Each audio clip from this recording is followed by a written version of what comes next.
And we're live here at the station of decapitation without your head. I'm Nasty Neal, and we're joined by a lot of cool people here with their new film, Space Wars Quest for the Deep Star. We've got Tyler Gallant. Hey, guys. We got Garo, who I do not know how to say the last name. I should have asked this beforehand, but I'm very unprofessional. No worries. It's Garo Setian. Excellent. And Sadie Katz returning. Hey, thanks for having me back. Of course. With Joe Knetter. And he's back, and he still has a big beard. Yeah. In case people aren't, they can't see the show. And Sarah French. Hi, so happy to be back. Yeah, it's very cool to have everyone back. So, first of all, for people not aware, can you give them an idea of what Space Wars is? Space Wars is a space opera. It's a sci-fi action adventure movie. It's basically made in the spirit of movies like Battle Beyond the Stars, Space Hunter Adventures in the Forbidden Zone, Star Crash, all those movies that came out in the afterglow of Star Wars, but they were lower budget movies, but they were fun adventures in their own right. And that's literally what we set out to make, just a fun, action-packed adventure, lots of special effects, lots of monsters, and a lot of great, fun characters. Yeah. Before we went live, Tyler came on early, and I was talking to him, and it really is a fun movie, and I could tell everyone had fun making it, which comes through in the film. And I like that it's kind of the campy feel, but everyone plays it straight, which to me is better than if people are playing it campy. Right. Yeah, like I like to think of it kind of like Flash Gordon, the 1980 movie, where it's real for the people in the movie. Like the characters, it's a real life or death situation and struggle for them. But, we also find it kind of like amusing, the whole, sort of the tropes and, over the top nature of things, Yeah. Sadie, you can tell you're having a lot of fun playing the bad person in the movie. Yeah, I mean, I'm probably the only character who really got to camp it up a little bit. I have a hard time not doing everything all the way. So I'm, as you know, so I think I may have had the most fun sitting in the cockpit. And then Sarah and Rachel had all their crazy fight scenes that I was jealous of. So maybe part 2, but yeah, I had a great time. Yeah, you had great facials in the film. They came through. You were very mean and had a snout on my face. I dug it. Now, Tyler's not going to be with us a long time. So, Tyler, how did you get involved? I know you've worked with a lot of these people before. I have. I've worked with Sarah and Joe many times. Sarah the most. It kind of came through. Sarah had talked to me about, during one of our intense training sessions, which I'm sure Garo will touch on. Sarah and I would absolutely crush it at the gym. And we were getting ready for this, just in general, just for training. And she said, Garo was looking at doing this really cool space action adventure, and Joe was writing it. And I was like, that sounds awesome. And then they told me about the character, and I was so pumped. So we amped up the training, and we ended up doing some stunt work and everything, preparing for the film. That's kind of how it came about for me, and I'm very grateful. And Joe, had you written anything before with Garo? No, this was the first time. This is his second movie. His first movie, Automation, Sarah was in, and Sadie was in, and I had a chance to see it and thought it was very well done. Garo really loves his sci-fi, so for me, as generally I'm a horror guy, so getting to jump out of that and do sci-fi was super cool. We've known Garo for quite a while. It's a small group of people out here, and we all run in the same circles. So when he approached me for it, my first thought was, yeah, of course. I grew up on that sci-fi stuff. And it's hard to do on a low budget, but if I knew there was somebody that could pull it off, it was going to be Garo. So I was 100% on board. I was happy to get the call. Sarah got the offer first, and then I came second, which is, generally how it never works in a relationship. But it's a family show. Yeah, it's a family show. Well, it's a family movie. But we gelled really well. I can say working with Garo was amazing. He knows what he wants. He's an editor. He had a lot of great ideas. He had a really solid story that he brought me in on that we could kind of flesh out together. And it was just fun. I mean, all three actors you see here with Sadie and Tyler and Sarah, all three parts were written specifically for them, which is always the best way to do it, because then you can really know what you're going to get out of each person. Yep. Yeah, and now they know what they think of you, Sadie. They think this is the perfect character for you. I don't know why. I'm always like, I'm going to stop playing evil, bad characters. And then I get a script and I'm like, yes. Yeah. Hey, you weren't so bad in automation. You know, you actually, you know, we gave you a whole 3 dimensions there. Right. No, well, I mean, there's nothing more fun to me than playing someone with an edge. And, you know, it's actually fun when I get to like savor it and I don't have to like cover up the edge. I'm like, I'm freaking bad and I'm here and I want my things and let's go. That's a fun energy to be in because those parts are normally written for men, especially in a sci-fi. It's kind of cool to like get to play with that and it not just be about sex, you know, like it's not like a villain who's using her body to get ahead or anything. It's, you know, she's using her power, which is rad. And she's a powerful person. I don't know if I would consider her a very bright person. I don't think she's not intelligent, right? But she's smart enough to you know, run things there. I mean, she can run things. So she's good at being a leader in power. Yeah. But yeah. So that's kind of a fun thing to play with because that's not normally, you don't normally get that. Maybe as I get older, they'll be like, we don't need you to play sexy, just play really mean. And that will be fine too. I mean, for me, coming in on the writing side, I was a single dad I have 3 daughters. I was raised by a mom and a grandma. So I have a strong love for women and support women. So I always really like writing strong female characters, whether they're the good guys or the bad guys. So I was super happy in this one that that basically every female in the movie is empowered and is strong in different ways. So it was super great to see Sadie come in and take charge of that, you know, the Empress of the Galaxy and the person you really don't. Is this really a kid's show? Can I not say the F word? Oh, no, you can say anything you want. I was just being We're fine on this show. Okay. And she, you know, she just doesn't give a fuck. If you cross her, she'll stop at nothing. Now, Tyler talked about the training, Sarah. So how long did you go into training? Oh my gosh. Well, we've been training together for a few years, but as far as like for the film, we went to Vegas and we trained at Alan's Vegas Stunt Academy. And Tyler and I went there and Garo brought us. We went there for a day. We learned some falls and punches and kicks and things like that. And they taught us some like really cool moves. And then we came back here and we took what we learned there and kind of what we were comfortable doing. And we went to Wolfpack Studios. We had a crash pad and we were just learning different falls, different, you know, like I said, kicks and punches and different really cool moves that we were playing around with. And we actually went to Garo's beforehand and we were watching a bunch of action films, making a list of, can we do that? Maybe we can do this move and this move and this move. It was really cool. And then, you know, we just took everything we learned and everything we wanted to do and that everything that we thought would look really cool on camera and be safe at the same time. And, you know, just put it to use. And I think we're going to have that on extras on the DVD or possibly Blu-ray, some of the stunt stuff that we did. But it was just so much fun. And that's what I really loved about this role is it's very physical and I'm a very physical person and very strong. And I've always wanted to play a character like this, like Taylor. She's just such a badass. She's like my Ripley in the Alien films. You know, and she's not afraid to rush through danger and she doesn't put up with any shit.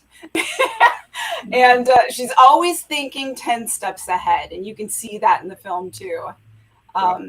It was really, really just an amazing role. And the training was just really one of my favorite aspects about doing this film as well. As I just love the training. Yeah. And then, you know, all the time on set that we were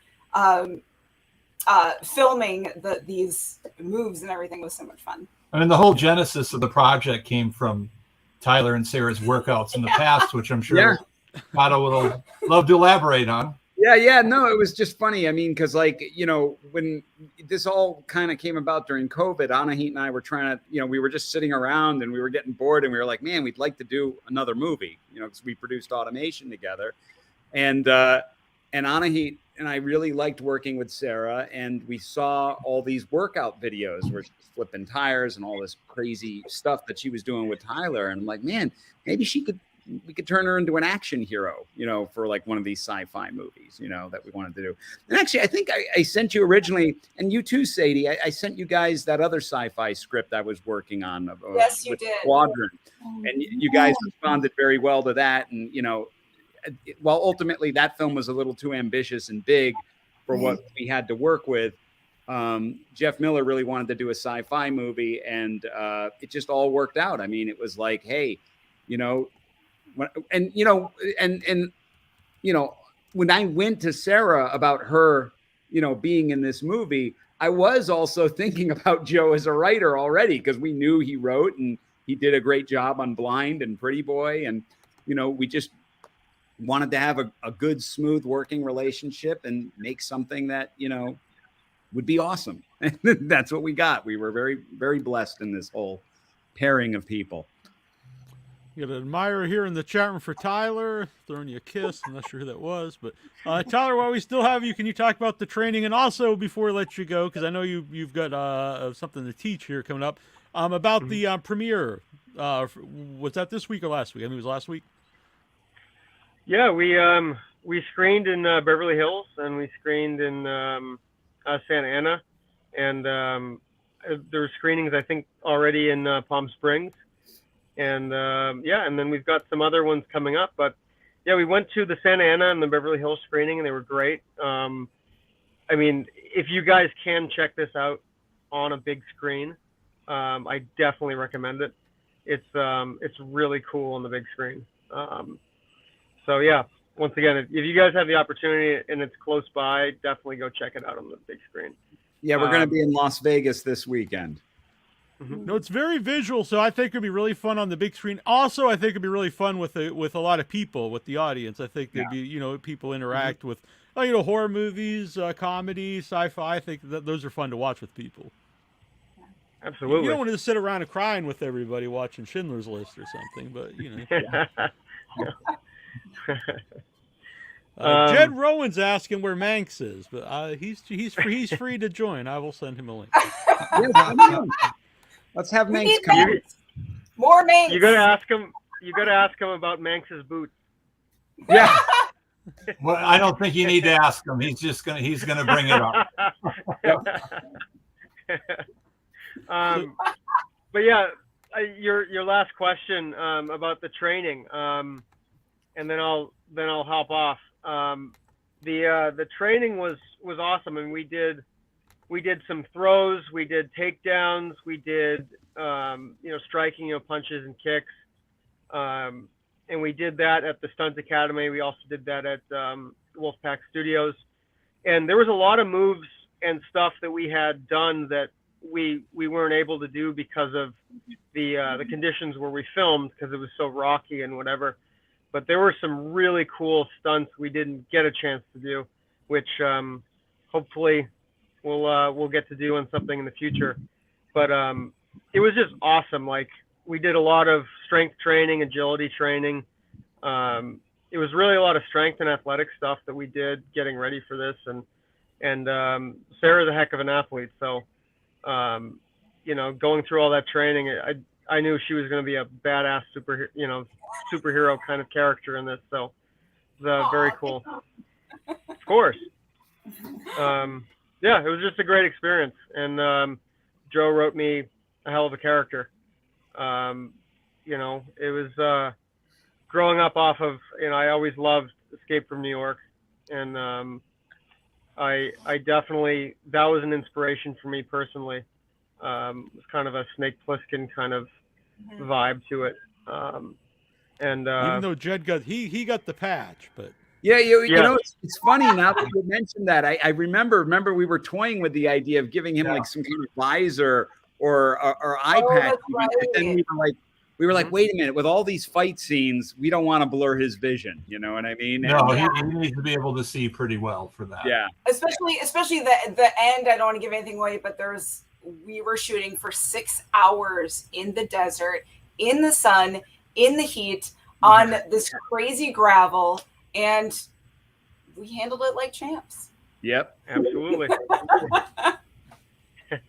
right. Well, thank you Well- for joining us, Tyler. I know you are you're Yeah, thank actually you. teaching. What are you teaching exactly? I actually have a few hockey students. I'm about to Hockey, hop all on the right. ice. I always with thought it was here I and, thought it was combat sports, but hockey. Oh yeah, no, It's a absolutely. combat sport, right? It can become a combat sport, that's for sure. Yeah. But yeah, no, I really appreciate you having me on, and it's always great to be on with these guys. And you know, for anyone watching, go check out the movie, see if you can see it on a big screen, and you're gonna love Space Force. Thanks, Tyler. Thanks. All right, See you later, thank Tyler. you guys. Bye. Jed Bye. cannot join us. He's on the toilet. All right. But I don't know why that means he can't be here. I mean, you can just set up, the camera and add a whole new vibe to the show. I don't, He'll come in later, though, right? We can still get Manx. yeah, hopefully. Jed is well known in the city as having particularly violent poops. Why do men love to? No, that's a Minx thing. That's a Minx thing. I was just gonna say, like, men love to tell you they're about their bowel movements, like every single day, every single time, always. I don't understand it, Sarah. I've never reported them. I will explain it Me right neither, now. but he Oh, does. okay. I'll explain it right now. Women when they give birth, they have babies, and they're very excited to show their babies off. And for men, we don't go through the same thing. So if we have a particularly, just a bowel movement that is just, I don't want to call it beautiful, but it's just something special. We like to share that with people. Wow. And Well, it's the this would perfect be the perfect time time to say to- congratulations to Sarah. Sadie. Yeah. And yeah. to Sadie, as a I officially can say I never achieved membership in that club, so I don't. Well, It's never too late, Garo. Yeah. So, Sarah, what was it like to work with Michael Pare? Oh my gosh, he was an absolute dream to work with.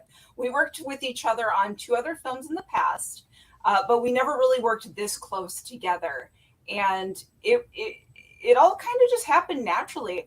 And, I think a lot of it had to do with the script and the writing, because the characters are so defined. We all really knew them. We all took them to heart. And Michael and I really took our characters. They're real people. They're real characters.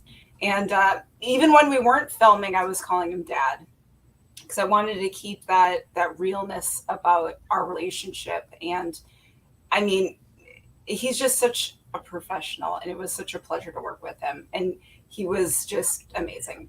That father-daughter thing really worked with them, and Yeah. and it's nice seeing a lot of these reviews that we've been getting. They all seem to acknowledge that, and it's very, very nice, because you saw it happening while you were there live, and I knew we were capturing something special with that. Yeah, well, you said earlier about, it's a fun movie, obviously very visual, and there's fight scenes stuff, but there's also heart to it. There's an interesting story there with the soul in the capsule, and then and you said the father and daughter relationship. Yep. And Sadie worked with Pare also before, right? I did. Yeah, a couple He's movies. an asshole. Michael is, first of all, Michael is a very sexy man, and he's also like a super gentleman, and he shows up early. Oh, there we go. And he's also like a super gentleman, and he shows up early. Oh, there we go. Uh-oh. He's just going to turn off We're in the Matrix. the show in the background. Yeah, that's more. There you go. I muted him for a second. What? Give me a thumbs up when the show's off in the background. We'll add you back in. So, Michael Pare, Sadie. So yeah, I mean, he's someone who like shows up. He's the veteran on the set, and you know, he shows it by he's the first one there, and he is like, let's run lines, you know, which is crazy.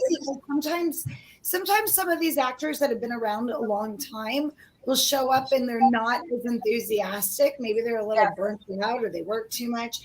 And Michael's the opposite. He kind of sets the tone of like, hey, and he wants to run lines. He wants to have it perfect. And he, you know, he also gives kind of permission to play in the scene. So even though we were never in the same space, he, you know, drove out from Malibu or wherever he lives and, you know, met me and was like, let's hear what you're going to do. And I just love him to pieces. I think everyone should hire him on every single film.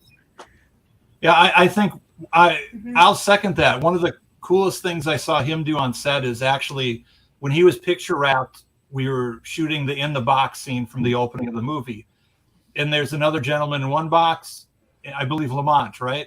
Yep. Yes. And then Michael's in another one, but we obviously, it's the same box, so we're just moving actors in and out, but we picture wrapped him, and then we were doing Lamont's coverage, figuring that we would read Michael's lines so that Michael's lines to Lamont so that Michael could leave. And he refused to leave. He said, no, I'm going to stay and read the lines with the actor till he's done, which is super amazing because a lot of actors of his stature would have been out the door. Oh, 100%. Immediately out the door, but he stayed, and that's wonderful to see. Well, I think people should hire me To do a Michael Pare imitation, or Now Jed has worked with these people a lot. yeah, Jed's been on the show. He's a good guy. I really enjoyed you in the movie, not just because you're here. You were very fun. I'm not just being nice. Yeah. Sorry for ruining your show earlier. No, it's totally fine. It was ruined long before that. What was so it Jed, like? they're saying you've worked with all these folks before, so that is something that comes up a lot when I'm talking to people, especially independent films. Is you know, people find their group of people that they like, and you work together a lot. Sure. I don't think I've ever worked with Sadie before. I know, and I don't think we have, and we tend to always be in the same room but crossing. And I don't think I've ever worked with Garo before. This was our first time, but I had seen you in a lot of stuff, and we had a lot of familiar friends. So, yeah, I mean, it's great. Like I've always said, you know, you want to be in this like ensemble, you know, like a theater company. I've said this so many times. It's like if you can find those actors and directors and people and all the other people, you know, crew people, you know, that everyone's like a little theater company. Yes. Can I say something about that? Because it's kind of funny. Sure. I'm giving like some gossip. Years ago at AFM, I ran into the Asylum guys. They were just pumping out like, you know, one crappy film that the acting was bad after another. And I was always up for a movie, and then they'd have to give it to some actress that was like a B actress who's like drunk off her ass and, you know, showing up to do these films. And I, you know, being myself, and I don't know how to hold my tongue, is I went to Asylum at AFM. I had a meeting with all the guys there, and I was like, hey, your movies would be better if you took a pool of actors and then mixed them around. The actors would have more fans that follow them, and you would start to have like a theater ensemble. And since you're working so fast and furious and you're only shooting a few days, you're going to have a better luck than what you're doing. And they were like, oh, this is like 10 years ago. Is this how you're trying to get work? And I'm like, no, it's just like your films are so crappy, and you're doing it like you're casting off of, you know, someone who's brand new and giving them 50 pages to memorize. So I think the same way, Jed. I tell people all the time, look, if you're gonna do a film that's this quick, you better have people who show up. Like Sarah is she's really nice and she's really professional. And I love that about her. You know, as she shows up, she's going to be ready to play, and, you know, there's not going to be any drama. And it's kind of like every time you meet an actor that you work with, or a director, or, you know, good crew, you put them in your Rolodex of like, these are approved people. And, you know, I wasn't there as much as them at all, but, you know, sometimes there's only one bad person on set, or maybe it was me and I don't know, but, and they ruined the whole thing. You're just like, oh my God, and they suck the oxygen out of the room. And you're totally right. There's always one. There's always one. There's always And one. we definitely didn't have any on this set. And to speak what Sadie's saying, you know, she helped set the tone for this as well, because our day one was all Sadie. Yeah. Like, she was brought in, and it was her day. So that really was setting the tone for the whole shoot, to make sure everything went well, everything was good. Because if you start out in a complete clusterfuck, it just seems to carry through the rest of the shoot. So once you get day one in and everybody's happy and nobody's going sideways, it tends to keep going that way. Yeah. Which was good, since day two we didn't get a shot off for the first 8 hours of the day.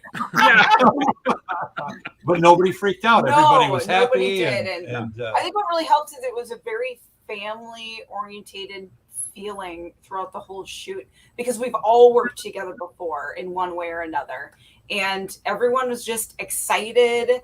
They're go-getters. We're all passionate, and that really shines through. And it draws people in. I know Jed in particular had seen Automation, and he asked me, he's like, why the fuck wasn't I in that? And because that's his favorite genre, is sci-fi. Yeah. Particularly robots. Like, my favorite movie of all time is RoboCop. And I'm a big robot guy. So you don't really see filmmakers trying to tackle that in the indie, indie scene. A few years ago, when I was in Burbank, and we went to the horror trivia night, and Automation was actually was an answer to a question there. Oh, wow. It was something about how many times, I think it was Alyssa Dowling and Sarah French had worked together. And anyway, that was one of the answers. I ran that trivia question. Oh, okay. Yeah, well, I was there. Yeah. You were there when the movie, it was just coming out. And I gave out a bunch of Blu-rays that day to the winning team. Oh, yeah. so cool. I've had a few films that were, unflattering trivia questions. I thought I knew a lot about horror till I was at the Burbank trivia night. Then I was like, I don't really know very much compared to these people. Right. Like least grossing film of certain years. That's yeah. No, I played in that trivia for many years. I mean, even when it started at a cafe, actually, and then it moved to Blast from the Past. But I was on a winning team for many years, and then we became the sort of the second place team for many years. But it's a lot of fun. It's a great we were event. Third from the last, but we weren't dead last. But. Do you guys study for that? Because they ask random questions like, what was the address in Halloween 3? Like, one of the questions, it was like the kill count of RoboCop 2, and it was like 172 or something. I was like, who the hell I was like, knows? how the hell would someone even know that? So, you guys study random stuff, or do you know about that? We did some. Most of us, there were times where you'd try and anticipate what kind of questions they'd ask. Like, if it's the March game, and it's like, okay, they're probably going to do something on the Leprechaun movies. So someone review the Leprechaun movies and just keep your eyes open for anything, just to keep it fresh in your head. We did do things like that from time to time. It's crazy. Sarah, this might be a weird question. I don't know, but when you have a lot of dialogue that deals with like weird terms, like scientific terms and stuff that maybe doesn't really exist, as an actor, is that hard to keep that to sound natural? I don't think so, because you're so invested in your character and into that world. You just immerse yourself into it, and all of that becomes real to you. I know there's one line in the movie, or one word, he'll never let me go with that, because he wrote it. What's the word? It's thermal thrusters, and then when you come to the cockpit, you say turbo thrusters. You get it. we get it wrong in the movie, That's right. but we But can. it was like so like. But you know, we into it. I was like thermal thrusters. we can play off that Pare got it wrong because he says it first, and you're the one who fixes. Well, the I ship just gave it all normally. away. The one actually. That's true. I do fix the ship, so I would know. You would know. So he's wrong. The one person that really that question should have went to isn't here, Anahit, because Anahit. Yeah. Anahit got all the Yeah. tough ones. She got all the slays on. You handled it like a champ. Yeah. Champ. Most of the words in that stuff's just made up shit anyway, so it's whatever. Well, that's the thing. In the future, I mean, anything goes. Yeah. And in films, anything goes. So you can say all this weird jargon, and it makes sense to those characters, Yes. and that's what matters. I had a blueberry line that wasn't. What is it called again?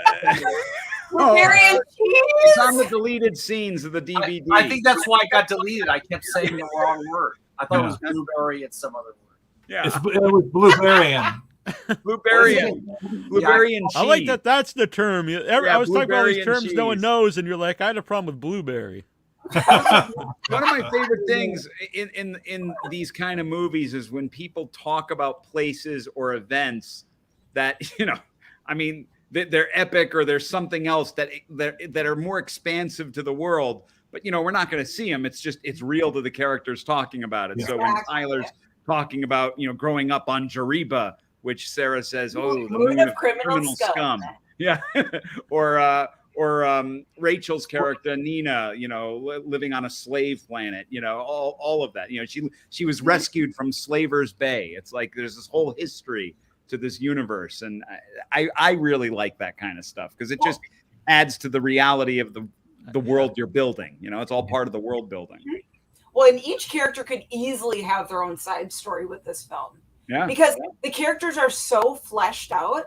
Yeah. There's so many layers to them, no matter what size their role is. You are following them on their journey. Yeah. And you can easily give them their own journey to follow. Or their own series, even better. Looking for the Mank spinoff over here. Yeah, I think my character had her heart broken, but maybe she was the nicest, kindest, that to me would be really fun because that's kind of was my whole story that Michael Pare was, Kip, that I was madly in love with Kip and he broke my heart, eons ago, many lives ago. And I just couldn't get over it, Well, I will say. lines, go on, sorry. I was going to say that you don't even know this, Sadie, because we never followed through.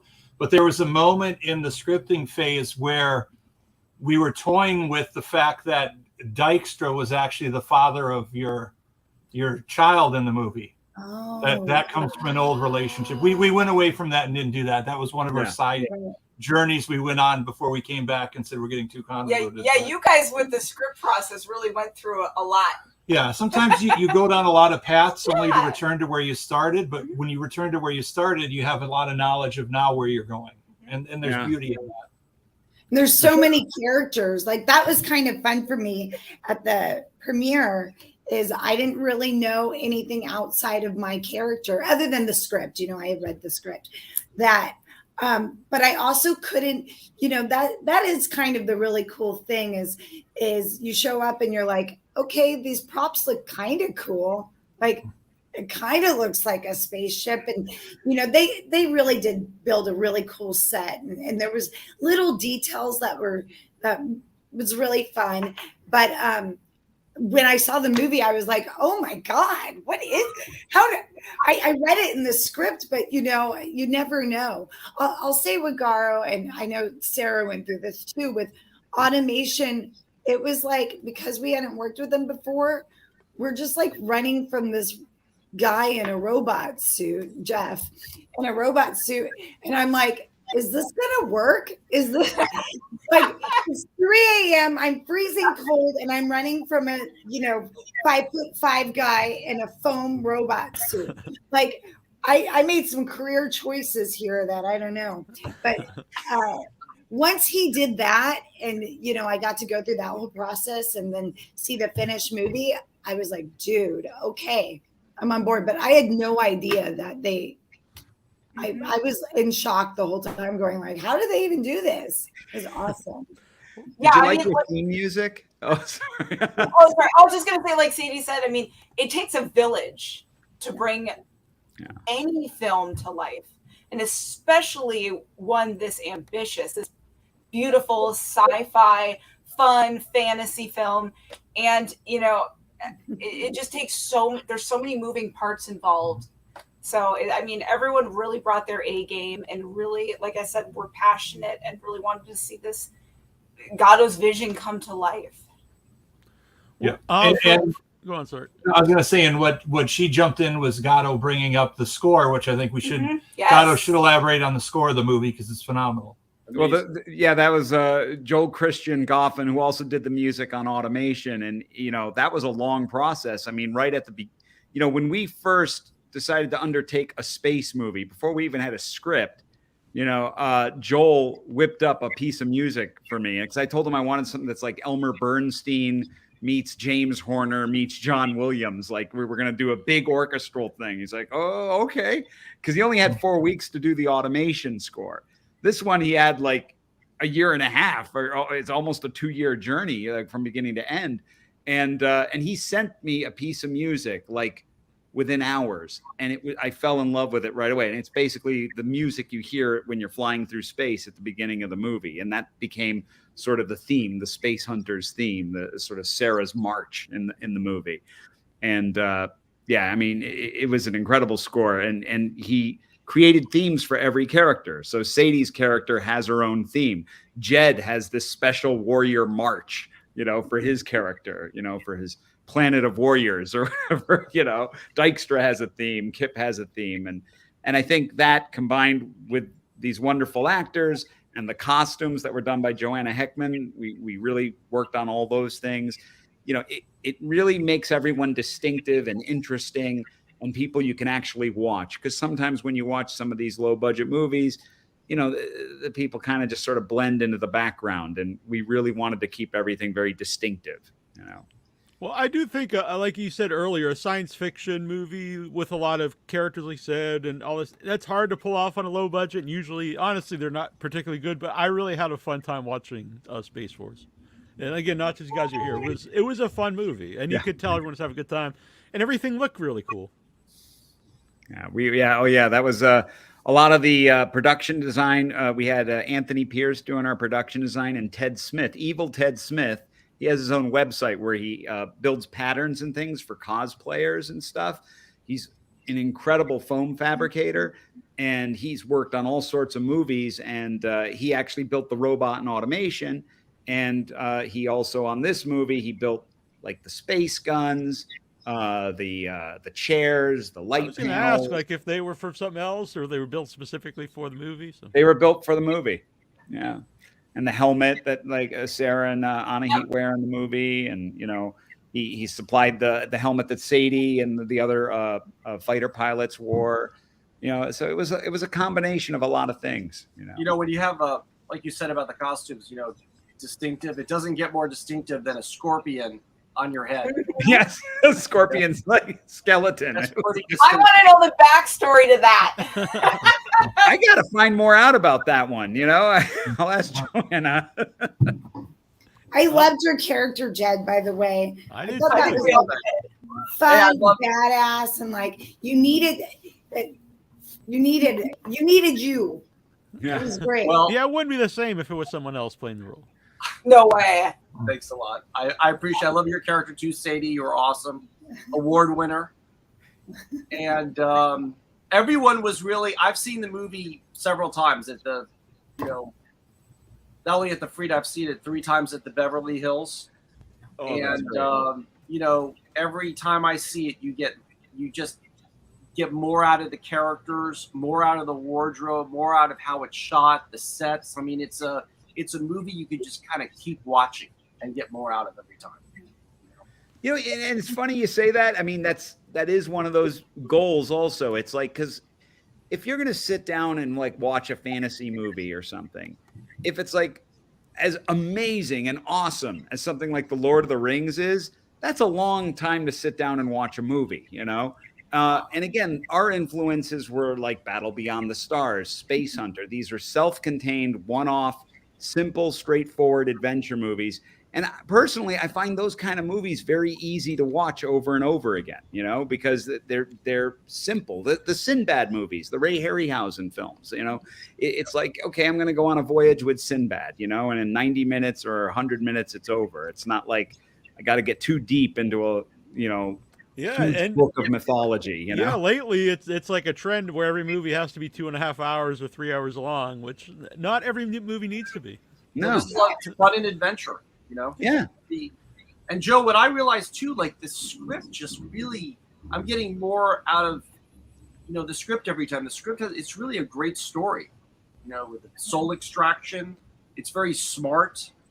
At the same time, having a lot of fun and adventure and sci-fi. Well, you know, Garo and I worked a long time on developing the initial treatment to get where we really thought we wanted it to go. And I'm just big on characters. I like every character to stand out, every character to have a moment.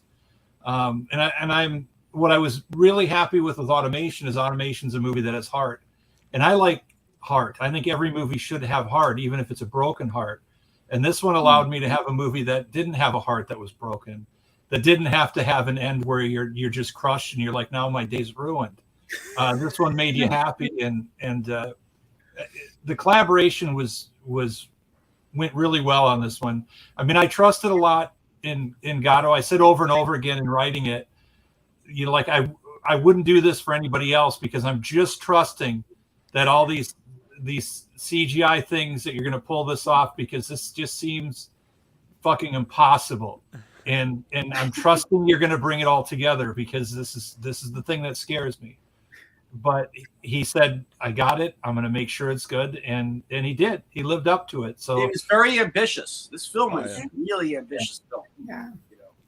Sadie said about seeing it for the first time and seeing it with all the effects. How about you, Sarah? When you saw it in the theater, was it the first time you saw it, or did you see any rough cuts of it, you know, up until that time? Yeah, we saw some rough cuts and things like that. We were along the ride with the process and all that.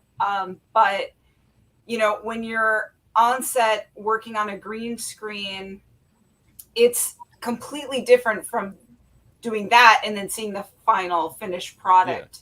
Yeah. And it's really an amazing thing what we were able to accomplish. In the days that the shoot days, I mean, I don't know if we're saying how many shoot days we had, or, you know, we can. Yeah. I mean, it was an 11 day shoot day and one pickup day, right? Yep. Yeah. So, I mean, it's really amazing what we were able to accomplish with this film. And, you know, the post team just killed it. Yeah. But, yeah, it's always a different weird thing to watch it when you're, you know, shooting it versus the finished project. You're like, holy crap, this is amazing. For me, it was. Oh, sorry. I was just going to say, I do remember when I sent you guys a first look at the special effects, and it was just like, okay, hey, I just want you to take a look at this scene, and you were watching it, and I could hear Sarah go, holy shit. It was just like, whoa. It was the it was the first like cut of the asteroid field, and I was like, okay, yes, that's right. All right, it's going to work. We're going to be all right. All right, we are in good hands. We're going to be okay. And I think, Sadie, I sent you just a brief clip once of just you in the spaceship with your special music playing as you just went flying towards the camera. That's so awesome. Yeah, I mean, you know, it's funny because I'm reading like some of these reviews, and it's really great when people are in. I mean, this is like a really wonderful thing for the community who really gets like indie film and loves a good B movie, and like what makes a B movie really a B movie. And I feel like this, like one of the things in the script too, is like, it takes itself really seriously, but then there's lots of nice moments of levity. It has that whole feeling of what a good sci-fi movie is. It's not a parody of a B movie. No. Where everyone's like in on the joke. I never actually really care for that, but I thought that's what I really liked about this, was it's a quote unquote real movie. Yeah, it's not, you know, Spaceballs, which is you know, Spaceballs is, to me, I don't know movies like that, but that's maybe the only one that you can sort of get away with that being watchable. But I mean, I actually got a little misty-eyed over, you know, Sarah and Michael Pere's interaction. It was really sweet. When my character died, I was very upset. Spoiler alert, but yeah. No, but everyone's like, it's such a sweet movie. It's nice to do a script that has, you're right, Joe. Like, it's nice to do something with heart. It feels good. You watch it and you go, okay, because I've done a lot of movies that I like the movie, but when it's done, I'm like, well, we chopped up a lot of bodies and did some raping. Good job, guys. Sadie, you and I both. I'm like, yay. It is, you know, Hey, me three. soapbox about being a woman, but you do feel a little bit like, as a woman, sometimes I'm like, am I creating, like, contributing to like a very bad culture of like women hatred? So it's nice that they're at the end of this, you're like, okay, it's pretty, it's something positive out there, you know. No, I agree. Yeah, no, it's a very. Go on, sorry. Those are the kind of films that I'm drawn to, are ones that are very character driven, because you want to be able to feel for characters. Anybody can, you know, have films out there where it's just, oh, there's that person, oh, they're dead. Here's that person, oh, they're dead. You don't really get to know these characters. You don't really get to immerse yourself with these characters. And that's what he is so freaking good at. And yeah. She's right. But for real, like, he's a very humble man. Yes. Yeah, you know. I think, you know, Sadie mentioned Asylum earlier, not to dog Asylum. Asylum serves a purpose, but when you watch their movies, you don't give a shit about anybody in the movie. No, and those are kind of movies I was saying where it's clear everyone knows, which is fine. I know a lot of people, it's almost like they're its own genre movie, but everyone's in on like everyone's winking at the camera kind of thing, and that doesn't really appeal to me. Yeah. Right. And I should have mentioned this at the beginning, but May 2nd, it'll be out on digital. Now, you also mentioned the DVD, so is there, I assume, a physical release as well? Yeah, that'll be May 9th. So VOD digital May 2nd, and then May 9th DVD. And it's going to be on all the digital platforms. A lot of Manx extras in that DVD. Yes, there's more Manx. Much more Manx in the... I want the Manx cut. Yeah. And we have a DVD signing May 20th as well at Dark Delicacies. Oh, yes. Very cool. Yeah, which I should also bring up. Trista says hello. She couldn't be here tonight, but she says hello. Oh. Trista Robinson. Excellent. Say hello. She's friends with Sarah and Joe here. Yeah, I'll tell her. Oh. Yeah. So, what are some of the? You mentioned some of the specials. What are some of the things they could see on the DVD? We have a commentary with Anahit, myself, Joe, and Sarah. There's a couple deleted scenes, not a lot, but there's a few. It's you know, both this and Automation were pretty efficiently shot. Can I say something about the extras? You could see Manx boots that were cut out of the film. You could see these boots, and believe me, it's like worth buying the DVD. I'm going to go pre-order it right now. Sold it. They were cut out. It broke my heart. They were cut out of the whole movie. Yeah. But thank God for DVDs. I love them. So you have those deleted scenes, and then and we have a gag reel, a blooper reel. So we had some interesting things. A lot of backpacks falling off of Sarah. And since Garo mentioned the commentary with Anahit, we should give a special shout out to Anahit. I just think she's terrific in the movie. She is incredible. She brings life. Her character is bringing life to the movie for the audience and for Kip and Taylor in the movie. So I just think she's fantastic in it. Olivia Gruner's great as well, along with Rachel. Everybody's really good. Yeah. But for me, I'd special shout out to Anahit because she just killed her role. She's so adorable. I love her so much. And I loved her character so much. It's just her eyes and like, oh, yeah. I'm partial character actors because I am one, and she is just fantastic character actress. Yeah. I always like her a lot, make sure too. I'm the one. I always make sure I'm the one that compliments Anna Heat, because that's Garo's wife. Garo's the one that compliments Sarah, because then it just looks. If I sit here and say, "Oh, Sarah, you were so fantastic," in that. Yeah, he never compliments me. No, I never do. That's his built-in He excuse. told me if I do Yeah. something wrong. I don't like her to be happy. I think I'm naturally happy. If you were I'm anyone a Why you happy, stay very with happy him, I to want her have to you. be happy. Yeah. Yeah.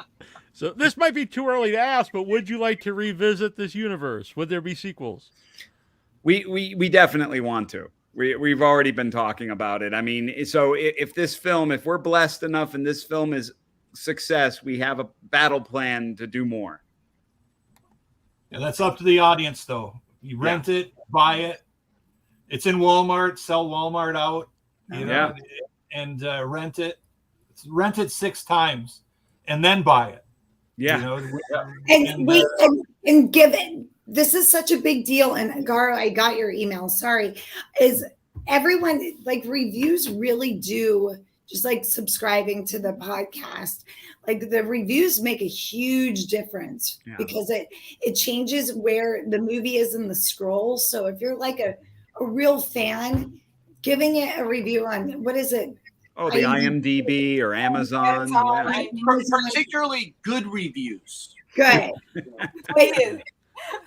Yeah, There's but also what's that website where you track where you want what you watch? I know that one helps too. Right? It's if that way when someone's scrolling through, we're at the front rather than way. There's an algorithm for all that. And unfortunately, in the indie world, not to be negative here for a moment, there's a lot of haters. So the IMDb rankings and all that, people will literally go there and just rank it down just to be pricks. Yeah, and even it if they don't see actually surprisingly affects the movie. So if you watch it and you love it or like it, rate it honestly.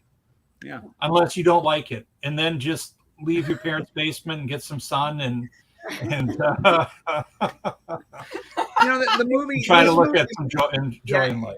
And and I think it's pretty clear by hearing everyone here. I mean, this film came from a very sincere place. We put in a lot of time and effort into this, and there's nothing but love on the screen. I mean, our only shortcoming, and in the end, I think it's still kind of charming, is, we didn't have a lot of money. That's our thing. I mean, but we gave you a galaxy hopping planet, planet to planet space adventure with monsters and creatures and spaceship battles and laser guns and robots and all this cool stuff. Because we just wanted to entertain you, and we're grateful to every single person who will seek this film out. Yeah. I don't think there's a lot of movies like this out, that come out very often. Yeah. No, you got to dream big. You really do. We were very lucky, very blessed. So where can you follow Space Wars, or each of you individually, to see what you're up to? And like you said, you get the movie on all the different platforms. Garo, where can they follow you? Well, I'm mainly on like Facebook and Instagram. I still am stumbling around through Instagram, really, but I am there. So those are 2 places to find me. And we're just going to try and get another movie made. I mean, I regularly cut movie trailers. That's my regular gig. So I'm sure people have seen my trailers around. They're all over the place. Did you cut your own trailer? Yep. Yeah, both this and the ones for automation, and I'm doing one more right now. So yeah, he cut the whole film. Yeah. Oh, really? All right. Because sometimes people, sometimes when I talk to people who are editors by trade, they don't like to cut their own movies, or they're better at it because they can look at it as just they're cutting a movie and not cutting something that they're personally connected to. Well, it's also a financial matter on this movie because, I saved money on an editor because I was my own editor, and I also did a lot of the sound design as well. There was a lot of time spent coordinating with the effects guys because they were in England. So I'd, be up late at night and talking to them on Skype and, looking at stuff and then rearranging things and all that. but yeah, it's, it's a passion for me. I love editing. I think, I really know what I need when I'm filming a scene, and I'm able to kind of put it together and try and create those moments. Yeah, trying to create those moments that aren't just people blah, blah, blah, blah. I mean, you also got to see what's going on in their eyes and those little quiet moments in between the dialogue and what's really, going on. And that's very important to me. I mean, I could see the film being just sort of slammed together in another way and then not having quite the same magic to it. Mm-hmm. So I don't know. Maybe I would say in most cases, the directors shouldn't edit their own movies because they don't know what to let go of and they get stuck on things. Yep. This is a rare case where Garo knew from the beginning exactly what he wanted, and it was all there in his head already. And that was like, for me, because I script supervised on set, and coverage-wise was understanding, okay, well, he knows what he's going to need. There are times when even I was like, we need this or we don't need this. And then I had to kind of take a step back and go, wait a minute, he's the editor. He's got the whole thing in his head. He knows I have to just shut up and then sit down and drink an energy drink. You were great on the set, though. You were really. Oh, I know. We all worked well together. There actually was zero ego on this set, and it was fantastic. But it's getting to be late. So, Sadie, where can we find you? Oh, you can find me on Instagram under Sadie Katz, and then Twitter on Sadie_Katz. And I'm on Facebook, but Instagram's better.